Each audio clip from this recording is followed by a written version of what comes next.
Hey everybody, so this is about 9 blocks away from my existing store. My store is up that way on First Avenue. And this here looks like exactly what I need. So it has a similar layout to my store, except the ceilings are higher. It's about, I would say, 3 times as wide as my existing store. Probably 3 times as wide.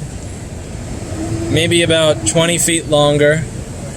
And it's completely empty, and yeah, it could use some work, but a little bit of renovation. This looks beautiful. Steve and I were actually walking by this the other day on the way to dinner, and he suggested I've circled back around it. Actually quite hopeful that this is not going to be someplace that's like $20,000 or $30,000 a month or some BS like that. But this is really nice. It would be really cool to have a business where I don't feel claustrophobic all the time, the way I currently do in trying to fit 12 people in the little dump I got now.